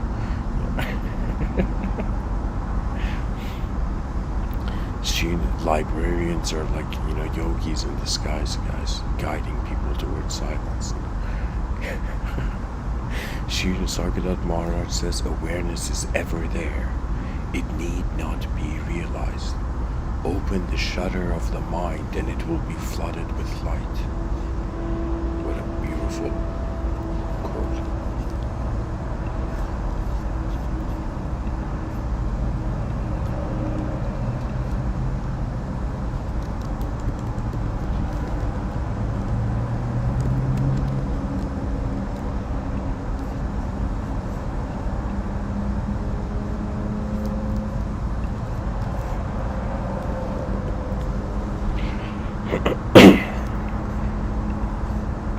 Sri Nisargadatta Maharaj says the ultimate point of view is that there is nothing to understand. So when we try to understand, we're only indulging in acrobatics of the mind. Whatever you have understood, you're not. Why are you getting lost in concepts? You are not what you know, you are the knower. Right, I totally agree with this, but here's the issue. The issue is that imagine Ramana Maharshi is sitting on a bus and there's a bus driver, and you tell the bus driver, hey man, it's like, why are you getting lost in concepts and acrobatics of the mind? Just stop driving the bus. It's as if that nothing goes forward. But I understand what not Ramana Maharshi, Nisargadatta Maharaj is saying. He's pretty much saying the ultimate, after the ultimate, there's literally nothing to understand, right? So if you're trying to understand something, it's as if you're assuming you're not ultimate. This is another way of saying faith is a sort of, a psychological station. That means it's like a person has faith in their body, which is pretty much like, when you sleep, everybody has faith in their body. But what faith in the mind is in some sense trusting its expression as it happens for the first time. Sri Nisargadatta Maharaj says, don't pretend to be what you are not. Don't refuse to be what you are. Sri Nisargadatta Maharaj says, absolute perfection is here and now, not in some future near or far. The secret is in action, here and now. It is your behavior that blinds you to yourself. Disregard whatever you think yourself to be and act as if you were absolutely perfect. Whatever your idea of perfection may be, all you need is courage. That means don't fear the advanced self. Sri Nisargadatta Maharaj says, in the stillness of the mind, I saw myself as I am, unbound. Sri Nisargadatta Maharaj says, if you believe in God, work with Him. If you do not, become one. Sri Nisargadatta Maharaj says, the desire for truth is the highest of all desires, yet it is still a desire. All desires must be given up for the real to be. When all search ceases, it is the supreme state. Sri Nisargadatta Maharaj says, would people know that nothing can happen unless the entire universe makes it happen? They would achieve much more with less expenditure of energy. Or excuse me, let me read that again. Would people know that nothing can happen unless the entire universe makes it happen? They would achieve much more with less expenditure of energy. That means there's a macro cosmic mystery to the microcosm's certainty. Sri Nisargadatta Maharaj says, pleasure puts you to sleep and pain wakes you up. If you don't want to suffer, don't go to sleep. Sri Nisargadatta Maharaj says, when you desire the common good, the whole world desires with you. Make humanity's desire your own and work for it. There you cannot fail. Sri Nisargadatta Maharaj says, in my world nothing ever goes wrong. Sri Nisargadatta Maharaj says, to deal with things, knowledge of things is needed. To deal with people, you need insight, sympathy. To deal with yourself, you need nothing. Be what you are, conscious being, and don't stray away from yourself. Guys, when Sri Nisargadatta Maharaj in the previous quote, he says, in my world nothing ever goes wrong. What he's saying is that it's as if he is experiencing such a divine, this is at least, I would say Mr. Within's view on this, but he's experiencing such a divine moment. That means he's seeing God in the moment. Because he's seeing God in the moment, how could anything go wrong? It's as if the ultimate is alive in the moment, right? It's like when the ultimate is being the ultimate, it's like, but there is no failure. The failure never existed. You see, that's the power of truth. It is the liberation into the original knower, rather than, in some sense, the infinite game of self to self, world to world,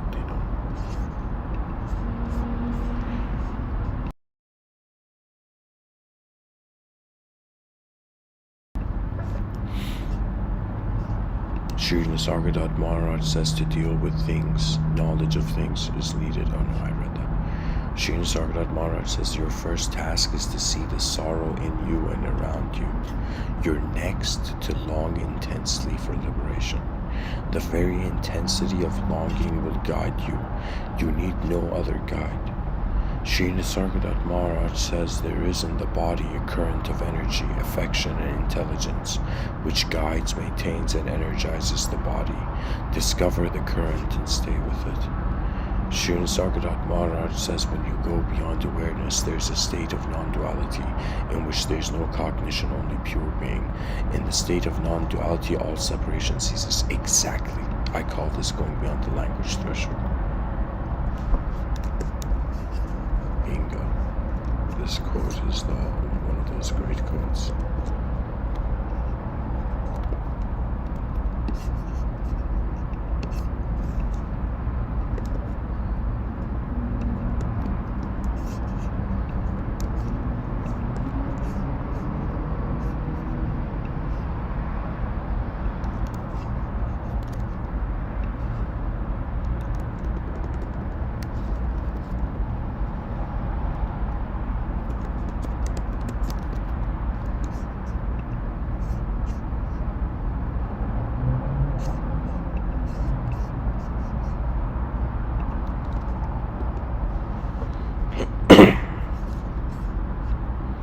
Sri Nisargadatta Maharaj says, you know that you are.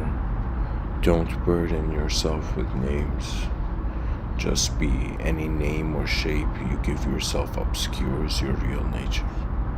Shri Nisargadatta Maharaj says to see reality is as simple as to see one's face in a mirror. Only the mirror must be clear and true. A quiet mind, undistorted by desires and fears, free from ideas and opinions, clear on all the levels, is needed to reflect the reality. Be clear and quiet, alert and detached, all else will happen by itself. Shri Nisargadatta Maharaj says to understand suffering, you must go beyond pain and pleasure. Your own desires and fears prevent you from understanding and thereby helping others. In reality, there are no others, and by helping yourself, you help everybody else. If you're serious about the suffering of mankind, you must perfect the only means of help you have yourself. This is definitely one for me.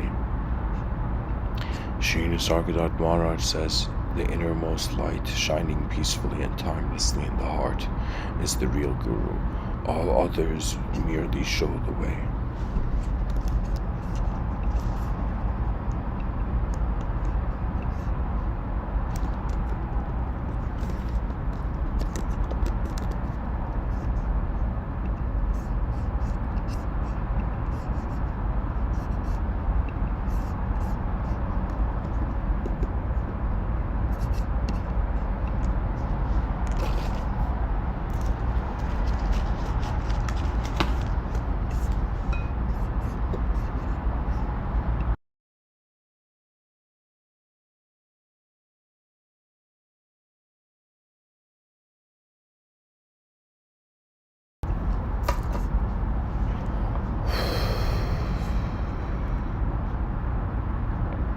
Shri Nisargadatta Maharaj says once you realize that the road is the goal and that you're always on the road, not to reach a goal but to enjoy its beauty and its wisdom, life ceases to be a task and becomes natural and simple, in itself an ecstasy.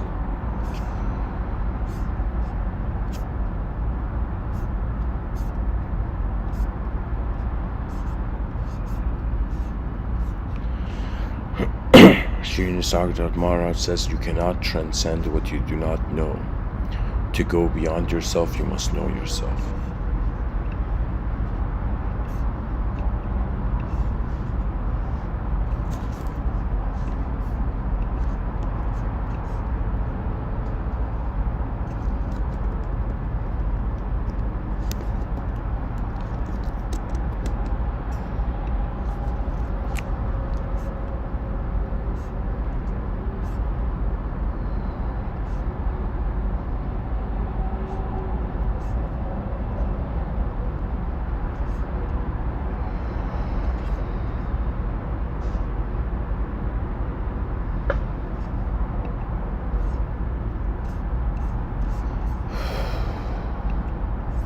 Shri Nisargadatta Maharaj says the consciousness in you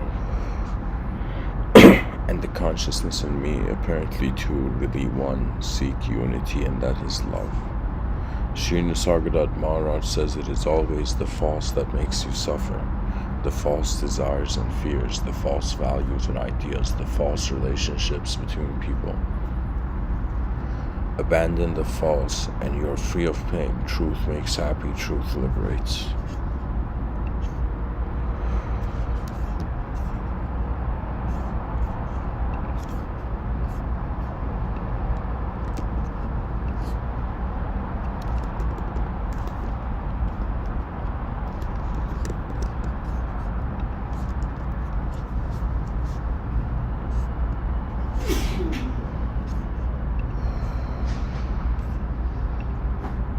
Shri Nisargadatta Maharaj says you begin by letting thoughts flow and watching them. The very observation slows down the mind till it stops altogether.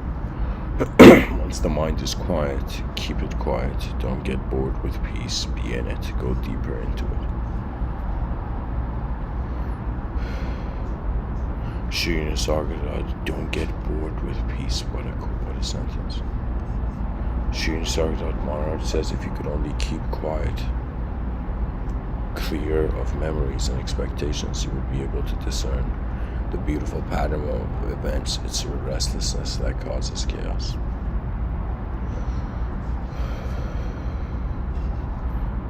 Sri Nisargadatta Maharaj says suffering is due entirely to clinging or resisting. It is a sign of our unwillingness to move on, to flow with life.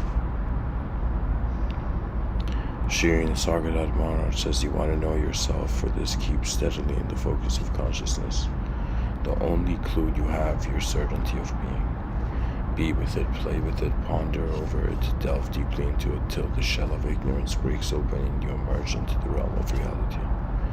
Sri Nisargadatta Maharaj says, when you demand nothing of the world, nor of God, when you want nothing, seek nothing, expect nothing, then the supreme state will come to you uninvited and unexpected. Sri Nisargadatta Maharaj says you will receive everything you need when you stop asking for what you do not need.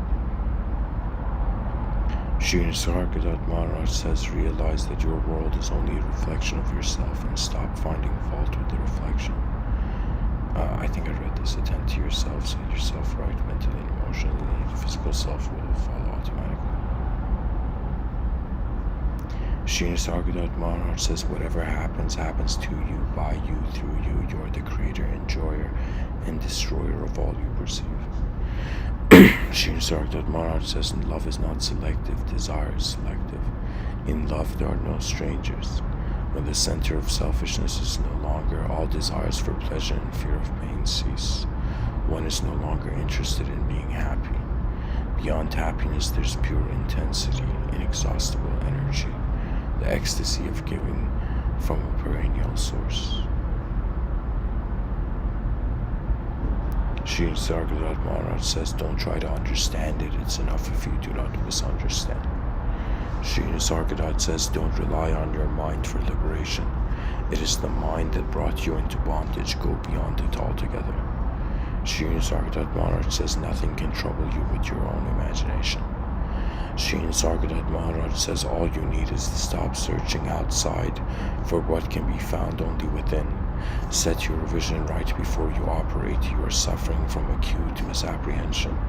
Clarify your mind, purify your heart, sanctify your life. This is the quickest way to change in your world.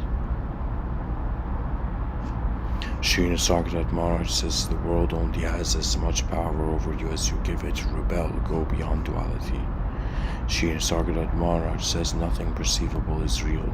Your attachment is your bondage. You cannot control the future. There's no such thing as free will. Will is bondage. You identify yourself with your desires and become their slave. Sri Nisargadatta Maharaj says past and future are the mind only. I am now.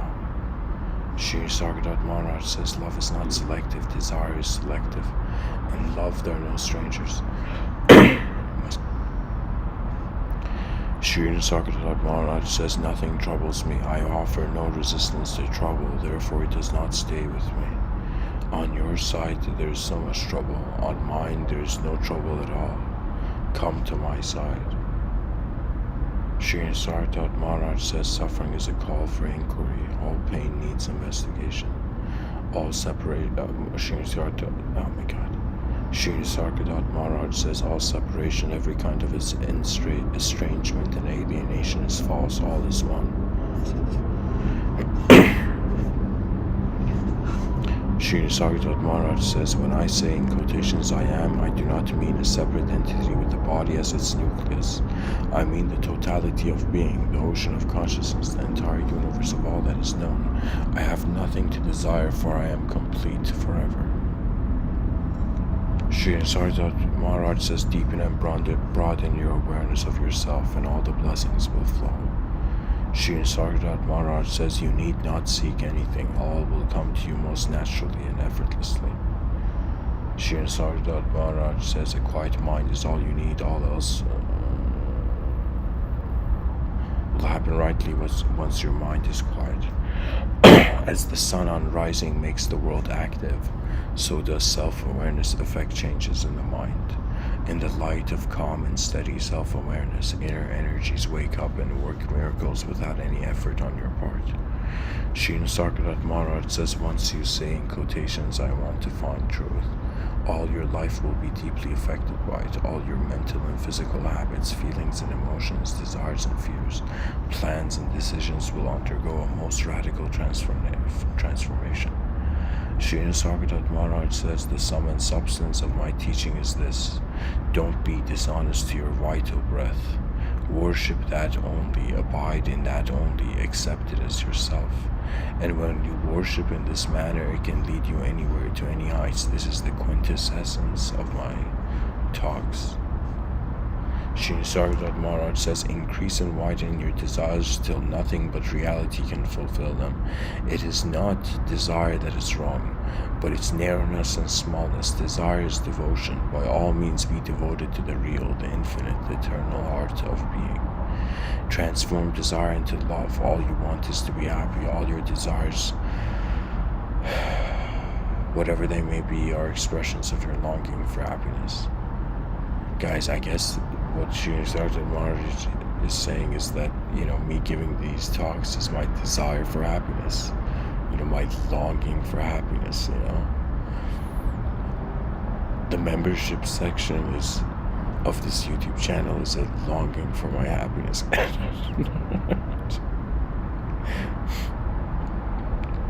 Honestly, he's right. Desire pulls us into it like a simulation. Sri Nisargadatta Maharaj says, love is life is love, and love is life.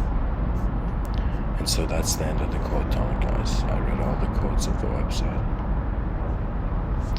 So anyways, there's so many ways to look at life. We have to care for the human species. We have to fearlessly, as a species, wonder about what is that great story that is moving us all, right? And if we somehow manage a species becoming street smart in the void,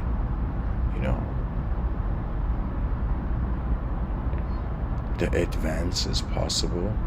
The possible just needs to, it's as if something that's possible, like imagine an inventor, something that's an invention behind their eyes is already existing to them only. But when they invent it outside, it begins existing to others as well.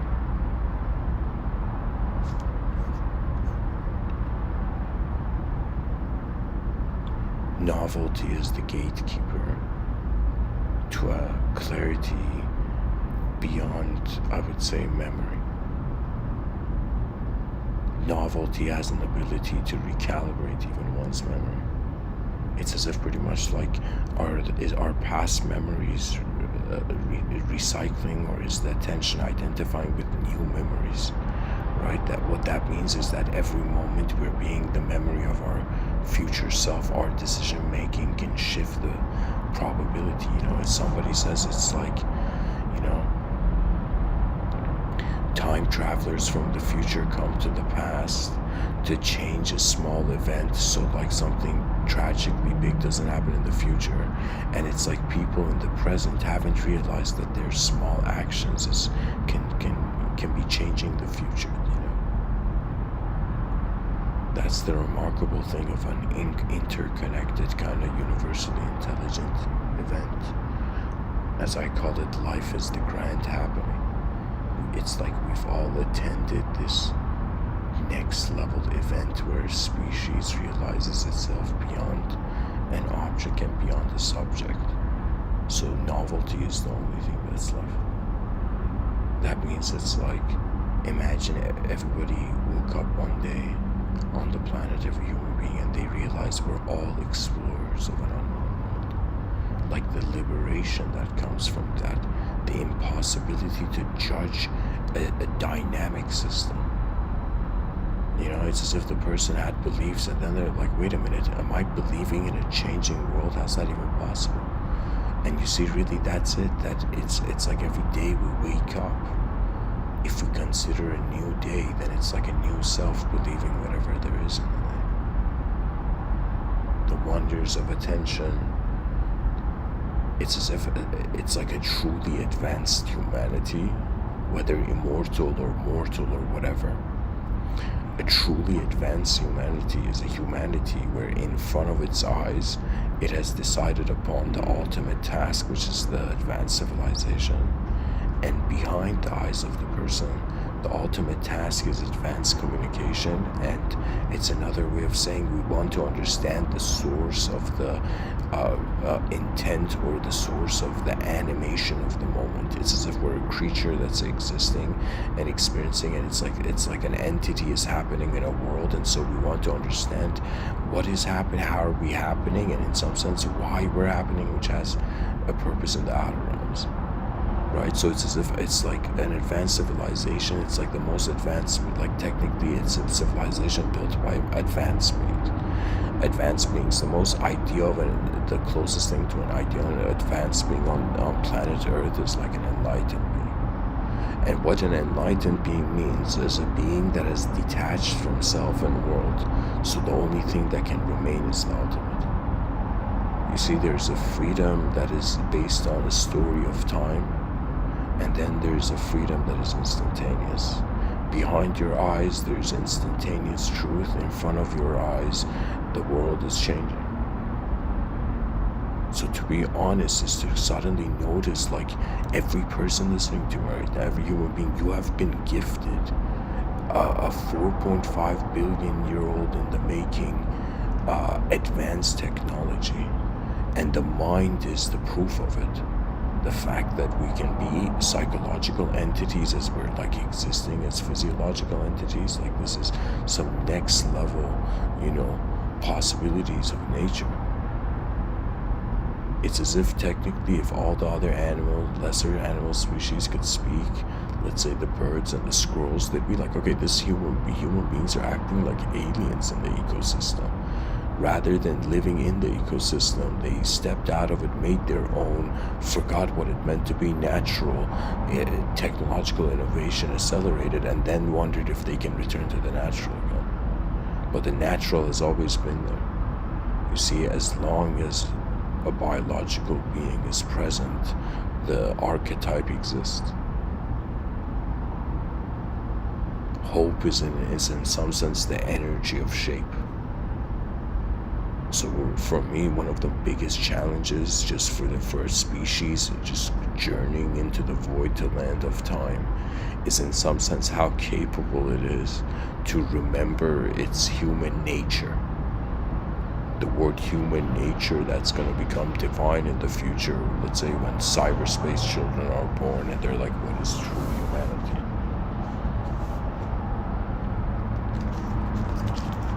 Anyways, guys, thanks for listening. I hope this episode was helpful, and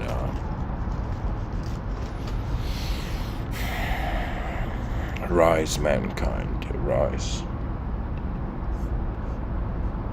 The immortal destiny or the eternal liberation awaits.